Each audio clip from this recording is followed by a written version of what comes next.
School of ম্যাথের এই পর্বে তোমাদের স্বাগতম। আশা করি তোমরা সবাই ভালো আছো। এবার তোমাদের জন্য আলোচনা করব বিভিন্ন কোণের অবস্থান নিয়ে।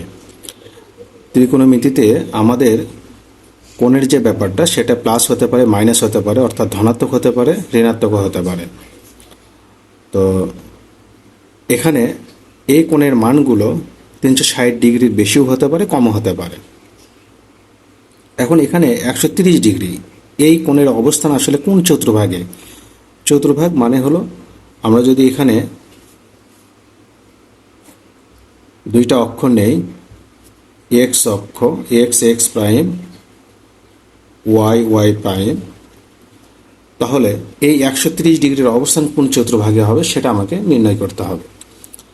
যেহেতু এটা 90 ডিগ্রি, সবগুলো কিন্তু সমকোণ, এগুলো কিন্তু সমকোণ, প্রত্যেকটা কোণ এখানে সমকোণ, তার মানে 4 নং 36 360 ডিগ্রি। এখন 130 ডিগ্রি এই কোণটা কোন চতুর্ভাগে?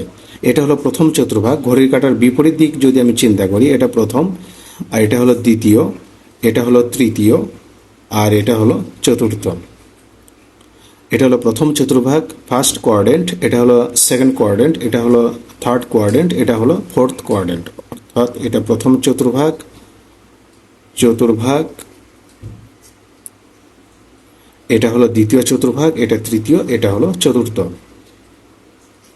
এখন ধনাত্মক কোণগুলো যেহেতু তোমার ঘড়ির কাঁটার বিপরীত দিকে যাবে, সেক্ষেত্রে এই 130 ডিগ্রিকে তোমার কি করতে হবে? 90 দিয়ে সরাসরি ভাগ করতে হবে। শুরুতেই 90 ডিগ্রি দিয়ে তুমি 130কে ভাগ দাও। এখন 130-এর ভিতর 90 কয়বার যাবে? একবার যাবে। তাহলে এখানে আমরা বিয়োগ করলে পাবো এখানে 40 ডিগ্রি। এখানে ভাগফল যেটা হবে সেটা হলো তুমি কয়টা ঘর ঘুরবে ঘড়ির কাঁটার বিপরীত দিকে সেটা নির্ধারণ করবে ভাগফল। আর ভাগশেষ হলো তুমি যে ঘরে যাবে সেই ঘরে এই ডিগ্রি কোণটা নির্ধারণ করবে, বা এই 40 ডিগ্রি কোণটা নিয়ে নেবে। তো আমরা এখানে যেহেতু এক ভাগফল পেলাম 1, তার মানে এটা হলো এখানে শুরুটা হবে এখান থেকে 0 ডিগ্রি থেকে শুরু করে এখানে 90, আর এখানে হলো 40, তার মানে কোণের অবস্থান হবে দ্বিতীয় চতুর্ভাগে, অর্থাৎ ঘড়ির কাঁটার এই যে বিপরীত দিকে। এটা হলো আমাদের দ্বিতীয় চতুর্ভাগে অবস্থান করবে, অর্থাৎ 130 ডিগ্রি আমরা অবস্থান করবে, 130 ডিগ্রি অবস্থান করবে দ্বিতীয় চতুর্ভাগে। তাহলে 130 ডিগ্রি এর অবস্থান দ্বিতীয় চতুর্ভাগে।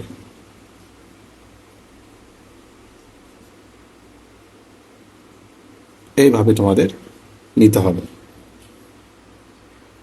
এবার 200 ডিগ্রি নাও, 200 ডিগ্রি, তাহলে এটাকে 90 দিয়ে ভাগ দাও। তাহলে কয়বার যাবে? 3 বার কিন্তু বেশি হয়ে যায়, 2 বার যাবে। তাহলে 9 2 18। তাহলে এখানে আমরা ভাগশেষ পেলাম কত? 20 ডিগ্রি, আর ভাগফল হলো 2। তার মানে তুমি যখন এটা চতুর্ভাগ নির্ধারণ করবে তখন এটা ঘড়ির কাঁটার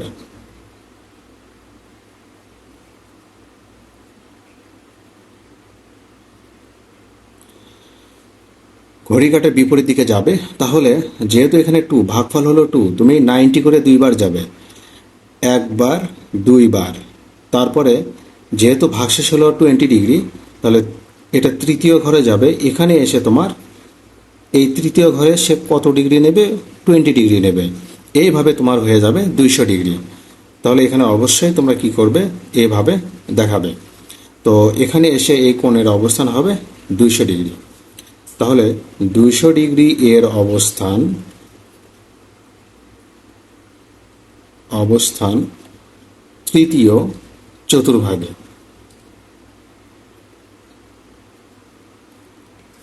এরপর 330 ডিগ্রি, 330 ডিগ্রি, এটাকে 90 দিয়ে ভাগ দাও।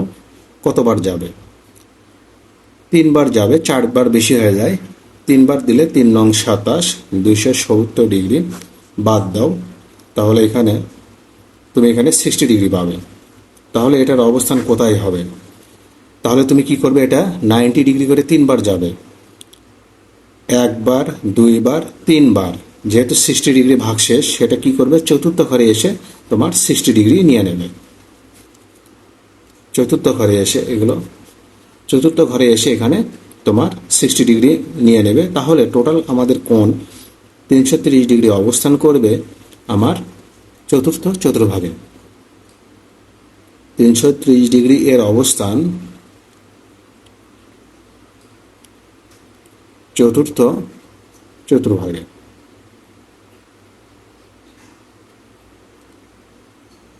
545 ডিগ্রি। এবার 545 ডিগ্রি, এটা যেহেতু বড়, এটাই আমি নিলাম। তো 90 ডিগ্রি দিয়ে ভাগ দাও, কয়বার যাবে, 6 নং 54, তার মানে তুমি 6 বার দাও।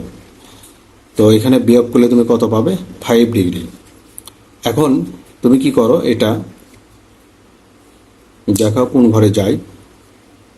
90 ডিগ্রি করে তুমি 6 বার যাবে, তাহলে 1 2 3 4 5 6, 6-এর পরে কিন্তু আমার ভাগশেষ থেকে গেল 5 ডিগ্রি, তার মানে এটা এই ঘরে 5 ডিগ্রি নিয়ে নেবে। তাহলে এটা হলো তোমার 545 ডিগ্রি এর অবস্থান। তাহলে 545 ডিগ্রি এর অবস্থান তৃতীয় চতুর্ভাগে। 430 ডিগ্রি, এটার অবস্থান 430 ডিগ্রি, এটার অবস্থান কোন চতুর্ভাগে হবে তোমরা অবশ্যই কমেন্টসে আমাকে জানাবে, বা কোন জেলা থেকে তোমরা একটু কমেন্টসে এটা উল্লেখ করো, তাহলে আমার বুঝতে সুবিধা হবে। এবার নিলাম -200 ডিগ্রি। এই যে ঋণাত্মক কোণের ক্ষেত্রে আমরা হিসাবটা করব কিভাবে, আগের নিয়মে আমরা এই 200 ডিগ্রিকে আমরা কি করব, আমরা 90 দিয়ে ভাগ করব। ভাগ করলে আমাদের কত হবে, কয়বার যাবে, এটা 2 বার যাবে, 9 2 18। তো আমরা যদি এখানে বিয়োগ করি তাহলে এখানে আমরা 20 ডিগ্রি পাবো। এখন কোণ যখন ঋণাত্মক হবে তখন কিন্তু ঘড়ির কাঁটার দিকে তোমাকে যেতে হবে। তাহলে এই মূল বিন্দু, আচ্ছা এটা হলো আমাদের এক্স প্রাইম, এটা হলো ওয়াই প্রাইম। এখন আমরা কি করব, ঘড়ি কাঁটার দিকে যাব। তাহলে এখান থেকে আমরা, যেহেতু এখানে ভাগফল হলো 2, আমরা 2 বার যাব, 1 2, তারপর কত, 20 ডিগ্রি। এখানে এসে তোমার 20 ডিগ্রি নিয়ে নেবে। তাহলে এই 200 ডিগ্রি -200 ডিগ্রি এর অবস্থান হবে তোমার দ্বিতীয় চতুর্ভাগে। -200 ডিগ্রি এর অবস্থান দ্বিতীয় চতুর্ভাগে।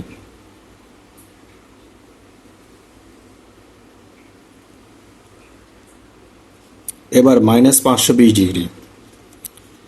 তো তোমরা 520কে আগের নিয়মে, 520 ডিগ্রিকে তোমরা আগের নিয়মে 90 দিয়ে ভাগ দাও। ভাগ দিলে কতবার যাবে, তাহলে 6 নং 54 বেশি হয়ে যাবে, 5 নং 45, 5 বার যাবে। এখন বিয়োগ করো, তাহলে এখানে 70 ডিগ্রি হবে ভাগশেষ। তো আমরা এখানে এক্স প্রাইম ওয়াই প্রাইম দিলাম। এখন আমরা কি করব, 90 ডিগ্রি করে কয়বার যাব, 5 বার যাব, কিন্তু ঘড়ির কাঁটার দিকে। 1 বার 2 বার 3 বার 4 বার 5 বার, তারপরে ভাগশেষ থেকে যায় 70। তাহলে এখানে এসে তুমি 70 ডিগ্রি নিয়ে নেবে। তাহলে এই -520 ডিগ্রি এর অবস্থান হবে তোমার তৃতীয় চতুর্ভাগে। -520 ডিগ্রি এর অবস্থান তৃতীয় চতুর্ভাগে।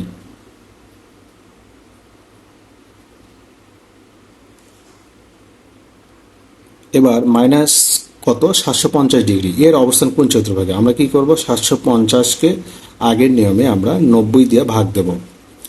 এখন 750-এর ভিতরে কয়বার যাবে, 8 বার যাবে, 8 নং 72। তাহলে 8 নং 72, তাহলে এখানে তোমার 30 ডিগ্রি থেকে যাবে। এখন তুমি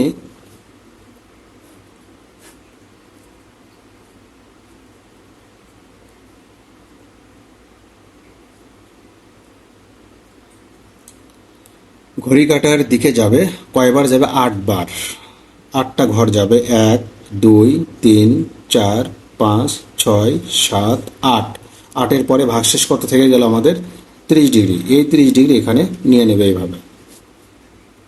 তাহলে -750 ডিগ্রি এর অবস্থান হলো আমাদের চতুর্থ চতুর্ভাগে। 750 ডিগ্রি এর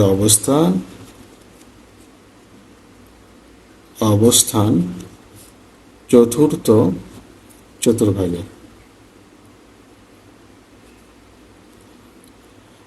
এবং সর্বশেষ আমি মাইনাস কত রাখলাম 720 ডিগ্রি এর অবস্থান কোথায় বা কোন ঘরে কোন চতুর্ভাগে, অবশ্যই তোমরা আমাকে কমেন্টসে জানাবে এবং তোমরা কোন জেলা থেকে কমেন্টস করবে সেটাও আমাকে একটু উল্লেখ করে দেবে, তাহলে আমার বুঝতে সুবিধা হবে।